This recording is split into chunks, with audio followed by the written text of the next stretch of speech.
Welcome once again to Lehto's Law. Here's Steve Lehto. I have a disproportionate number of truck drivers in my audience, and that I hear is because a lot of them like to listen to my videos or my program here, and they listen as they drive. And that's pretty cool because this show started out as an audio-only podcast, and then it migrated over to video. But I continued doing the audio specifically because I know there's a large audience, and I can look at the download numbers. And I know that a surprisingly large number of people download my audio podcast of this video and my other videos. So this will come as something of great interest to many of them because Ed sent me a story from Worcester, Massachusetts. 6 arrested, including Massachusetts State Police troopers, in a bribery investigation involving the CDLs, commercial driver's licenses. 6 people, including both current and former State Police troopers in Massachusetts, have been arrested in connection with an alleged bribery conspiracy involving commercial driver's license applicants. The 6 people indicted include current State Police Sergeant, trooper from Bridgewater, retired troopers of Halifax and Wareham, both of whom were taken into custody Monday in Florida. 2 civilians were also indicted, and one was an instructor at a truck driving school in Brockton. Another was a water supply company employee of Boston. At a press conference on Tuesday morning, Acting U.S. Attorney Joshua Levy outlined the 74-count indictment. The charges include extortion, mail fraud, conspiracy, making false statements, and falsification of records. Today is a sober reminder that none of us are above the law, he said. Federal law governs the issuance of commercial driver's licenses, which are needed for the operation of tractor trailers, oil tankers, school buses, and other commercial vehicles. The federal government has strict regulations to protect the public from death and injuries through ensuring that the operators of the rigs traveling on highways and through neighborhoods have the skills required to operate them. And here is my brief little ad I'm going to tell you about this, and that is you have to understand a lot of people don't know what goes into becoming a truck driver and how difficult the job is. Okay, so among other things, you can only drive for so many hours. You got to keep a log book. You're subject to all kinds of wacky inspections. And, they turned the weigh station on today. You got to get in a line and go through there and be inspected. And it can be a grind, but all the rules are in place, presumably, for our safety and theirs. And so if you find out that somebody got a license, a CDL, the easy way, when everyone else did it the hard way, that would annoy the people who got it the right way. The unsealed indictment alleges that the defendants gave passing scores inappropriately to at least 24 drivers identified by investigators over the course of the past 5 years. The drivers either failed to take all 3 required steps to obtain the license, which is a vehicle inspection, basic skills exam, and a road test. They took abbreviated versions instead, or did not score highly enough on any or all portions of the exam to earn the license. So apparently, the schools can offer the exams, and if you pass, you pass. Apparently, they'd say, well, hey, you passed. You didn't really pass, but you passed. The defendants are also alleged to have overlooked violations that are graded as automatic failures, such as failure to inspect the vehicle, the inability to control parts of a vehicle, and the passenger doors swinging open repeatedly during the test. Passenger doors just swinging open. And by the way, I've seen guys with their trucks doing those inspections. In fact, there's a guy who lives about a mile and a half from me who's got a car hauler. And I saw him yesterday out walking around it, clearly doing an inspection of his car hauler. In text communications between the alleged conspirators, the applicants were often described as a mess, an idiot, horrible, brain dead, and even loser.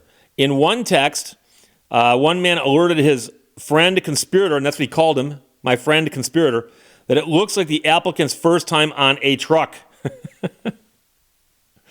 The attorney said the conspiracy was a quid pro quo operation. The troopers allegedly gave passing grades to applicants identified as being able to bring value or favors to them. One applicant was linked to a men's clothing company. Guy takes care of police if you need a new suit or alterations, according to one text communication between the conspirators.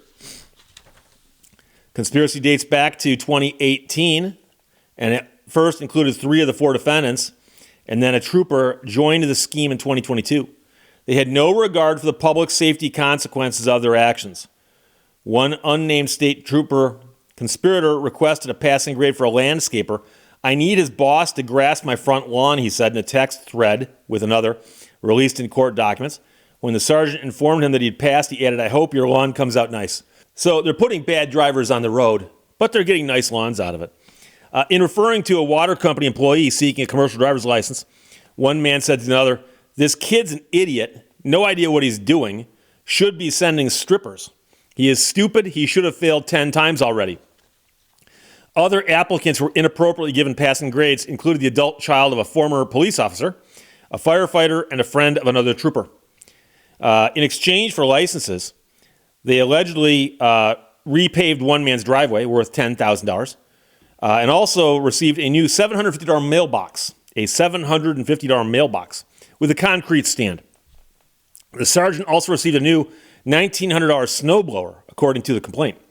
Now, one of the men who works at an office water supply company's drivers allegedly received licenses through the scheme, routinely stocked the commercial driver's license testing office with cases of water, iced tea, coffee, and supplies. One of them was even given a key to the office that allowed him to make deliveries at off hours and restock the supply of beverages and snacks, according to the indictment. The conspirators allegedly communicated openly and using code words alluding to a golden handshake or golden treatment, and indicated that an applicant scheduled for a specific hour was to be golden. The text threads were peppered with emojis, handshakes, thumbs ups, and laughing so hard I'm crying faces. Sergeant allegedly used his official position as a sergeant to obtain a stream of benefits not due him, according to the indictment. He helped a friend conspirator to obtain a commercial driver's license for persons with whom the friend conspirator had personal or business relationships and or their family members. So the story goes on for quite some time, but one of the people involved here had earnings of $194,000 in 1 year, $331,000 the year before, and one of the other guys earned a total of $175,000, and they're saying that they did that through this scheme.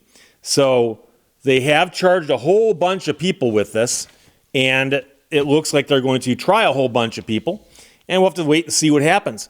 The scary part is that it involves state troopers.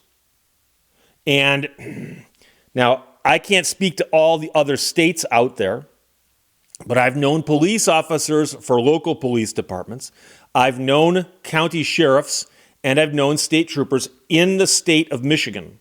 And my understanding is, at least in the state trooper job is both the hardest one to get and the best one to get if you want to be a police officer. If you chose to be a police officer and your dream job is most likely to be a state trooper. And that's just the impression I got from my admittedly anecdotal small sample, okay? So you become a state trooper and you're doing something wrong. Number one, you're jeopardizing your position, obviously. And number two, you're more likely to get caught, I would think, because as far as organizations go, they're going to be larger and probably have more layers there that you can't oversee or control or anticipate. If you're a cop in a small town, you can get away with a lot more, I would think, because there's fewer people overseeing you or watching you at all hours. The fact that you're a state trooper probably means, I would have to imagine, that you're more likely to get caught. That could just be my logic, and I might be wrong on that. But I'm always amazed at people who get into positions of authority, and quite often it's politicians, or people who get jobs at really good companies, or become state troopers. And if these allegations are true, and they're taking bribes to help people get their CDLs when they didn't deserve them, there's all kinds of wrong with that story. And so right now, there are guys in my audience and gals who are truck drivers who are irate upon hearing this. And I'm sure many of them are going to say, yeah, Steve, I've heard of this before, of people who got a pass on their CDL. And they're also going to say, by the way, I've met people who shouldn't be driving, most likely, based on what they do, but here we are, And you wonder sometimes, how did that person get their license to do that? How did that person? Maybe they got it this way. And that's the other problem. It's such a bad example when there are people who are doing it the right way, and you find out years later there are people doing it the wrong way who are just buying it. And we've heard of that before in other fields, not just truck driving. And it's sad that there are people who do it the right way, and the people who do it the wrong way show up right next, oh, hey, how you doing? Yeah. How'd you get here? Oh, I bribed somebody. If they told you the truth, they'd tell you that. But so we'll see what happens. But the funniest part of all is that during this investigation, they found these texts. By now, you should realize that text messages are not secure. If you ever want to read some really funny stuff, look up Kwame Kilpatrick, the former mayor of Detroit, and how he got sunk by text messages that he was sending back and forth with his chief of staff. And chief of staff is a euphemism, but that was also her title. Somewhere along the line, somebody said, hey, let's look at the mayor's text messages, because it turns out that the pager he was carrying at that time as a pager was owned by the city of Detroit, and those texts were paid for by taxpayers. And fascinating reading. By now, people should know that those are out there. And so here we have these guys referring to the applicants as a mess, an idiot, horrible, brain dead, and a loser. So imagine that you bribed somebody to get you a CDL and you discovered they called you a loser and brain dead behind your back. That'd be the ultimate insult, wouldn't it? So Ed, thanks for sending that. That's from the Worcester Telegram and Gazette. And yes, I'm pronouncing that correctly. I'm 99% certain because I knew somebody from Worcester, Massachusetts. 6 arrested, including Massachusetts State Police troopers in a bribery investigation. Questions or comments, put them below. Otherwise, talk to you later.